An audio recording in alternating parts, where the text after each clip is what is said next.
эртеңи бизге гүлдөр ачылуусун күтүп жатабыз. Эгер жүрөгүбүздө өткөндүн оор жүктөрүн дагы эле көтөрүп жүргөн болсоңуз, бүгүнкү күндөн рахат алууну күтпей эле коюңуз. Өткөндү кайтара албайбыз, бирок бүгүнкү күнүбүздө жашай алабыз. Буга чейинки кыйынчылыктарыңызга ыйлап, өзүңүздү азапка салганыңыз жетиштүү эмеспи? Эмне үчүн кечээги күндү топуракка көмүүнүн ордуна өзүңүздү өткөн күнгө көмүп жатасыз? Эртеңки күнүңүз гүлдөшүн каалабайсызбы? Өткөн күндө эмес, бүгүнкү күндү жашаңызчы. Жашашыңыз керек болгон кечээгини жашадыңыз. Өтүшүңүз керек болгон сыноолордон өттүңүз.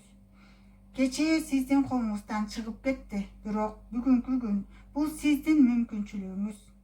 Кечээги күн жашалды. Бүтүшү керек болгону бүттү. Эртеңки бүттү, кеткени кетти. Эртеңки күнүңүз гүлдөшүн кааласаңыз, бүгүнкү күндү туура пайдаланыңыз. Артыңызга карай берүүнү токтотуңуз.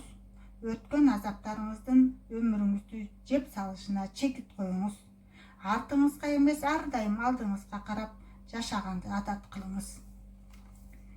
Билем, сизге жасалган адилетсиздикти, сизди кыйнаган оор күндөрдү дароо унута салуу оңой эмес. Бирок өмүр бою ошол оор күндөрдү артыңызга байлап жашоо туурабы? Кайгыны бооруңузга кысып кармап жүргөн сайын, ал сизди ичиңизден кемирип, жан дүйнөңүздү сыздатат. Ушунун кереги барбы? Жакшы адамдарга жүрөгүңүздү ачыңыз. Сиз менен болууну каалагандарга мүмкүнчүлүк бериңиз. Сүйүүгө, жылуулукка, жаңы башталыштарга жол ачыңыз. Мүмкүнчүлүк да, тандоо да бар. Ал эми сизди баалабагандар, көңүлүңүздү ооруткандар болсо, аларга эшикти көрсөтүп коюңуз. Чыгып кете беришсин. Алар кеткенде да сизде сүйүү калат. Аларды аларсыз деле сүйө аласыз. Аларсыз деле жашоо улана берет. Мени жакшы түшүнүп жатасыз деп үмүттөнөм. Сиз кабырда эмессиз, андыктан тирүү адамча жашаганды үйрөнүңүз. Өмүр бою эстеп жүрө турган сабак. Бир күнү лицейде мугалими лабораторияга колуна сүт көтөрүп кирип келди. Окуучулар сабакка сүттүн кандай тиешеси бар деп таң калышты. Мугалим сүткө көз ирмемге ойлуу карап, анан күтүүсүздөн раковинага төгүп жиберди. Төгүлгөн сүт үчүн кейбегиле, деди ал жай гана. Окуучулар ооздорун ачып таң кала тиктеп турушту. Мугалим ар бир окуучуну жанына чакырып, раковинадан сүттүн акыркы тамчылары агып жатканын көргөзүп, жакшылап карагыла, бул сабакты өмүр бою эстеп жүрүшүңөрдү каалайм. Сүт төгүлдү. Эми анын бир тамчысын да кайтара албайсыңар. Өткөнгө кайгыруунун ордуна кийинки жолу этият болууну үйрөнүшүбүз керек. Кылышыбыз керек болгон нерсе аны унутуп, кийинки жолку аракетти бүгүнкү сабактан сабак алып жасоо. Жашоо да ушундай. Биз кээде ката кетиребиз. Жакындарыбызды жоготобуз.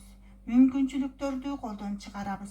Бирок муңга батып отура бербей, болгонун болгондой кабыл алып, андан сабак алышыбыз керек. Силерге эң башкысы ушул сабак болсун, деди. Жашоо бир жолу берилет. Өткөндү оңдоо мүмкүн эмес, бирок келечекти өзгөртүү колуңузда. Кээ бир адамдар кетти, кээ бир окуялар болуп өттү жана бүттү. Урматтуу окурманым, кечээги күндү көмүп, эртеңки күн үчүн гүл тигиңиз. Өзүңдү тап. Жашоодо бейпилдикке ким жетет? Өзүн тапкан, өзүнүн ким экенин аңдап билген адам гана жүрөк тынчтыгын таап, чыныгы бакытка жетет, дейт даанышмандар. Биз өмүр бою изденүү жолундабыз. Бирөө бейпилдикти байлыктан, дагы бири атак даңктан, ал эми башкалары сүйүүдөн издейт. Бирок канчалык эңсегенине жетишпесин, жан дүйнөдөгү боштук толбой, жүрөктөгү тынчсыздануу кете бербейт. Эмне үчүн? Анткени адам жаратылышы жөнөкөй эмес. анын денеси топурактан болсо жаны жаратуучунун деминен. Демек өзүбүздү табуу өмүрүбүздүн негизги максатын түшүнүү менен гана келет. Аллах Таала бизди жөн эле жараткан жок. Бизге акыл, жүрөк жана сыноолорду берди. Эң негизгиси эрк берди, тандоо мүмкүнчүлүгүн берди. Ошондуктан өз тагдырыбызды өзүбүз калыптайбыз. Өмүрдүн чыныгы маңызын түшүнүп, өзүбүздүн ким экенибизди таанымайынча ички бейпилдикке жете албайбыз. Тынчтыкты эмне бузат? Жан дүйнөнүн бейпилдигин эң биринчи болуп убактылуу кызыгуулар бузат. Биз дайыма бир нерсеге жетүүнү самайбыз. Байлык, мансап, урмат, сүйүү, бирок ал нерселерди тапкандан кийин да жүрөгүбүз дагы бир нерсени эңсеп тынчсыздана берет. Бул түгөнбөгөн айлампа. Анткени дене үчүн азык тамак болсо, жан дүйнө үчүн азык Алланы эскерүү. Алла Тааланы эскерүү менен жүрөгүбүздө бейпилдик орнойт. Күнүмдүк стресстер азайып, ички тынчтыкка жетилет. Жүрөктөр Алланы эстөө менен тынчтык табат. Раат сүрөсү 28-аят. Мээримдүү Райымда Аллах Таала айтат: жүрөктөр Алланы эстөө менен тынчтык табат. Раат сүрөсү 28-аят. Демек, бейпилдик Алланы эстеген жүрөктө күнүмдүк сынсызданууларды жеңүүнүн, руханий дүйнөнү тазартуунун эң натыйжалуу жолу зикир жана дуба. Алладан жардам сураган пенде эч качан адашпайт, эч качан өзүн жоготпойт. Ооба, бул кадамдарда сыноолор болбой койбойт. Бирок ошол учурда өзүн колго алып, ишенимин бекемдеп, намаз окуп, дуба кылып, жүрөгүн зикир менен толтурган адам бул сыноолордон жеңил өтөт.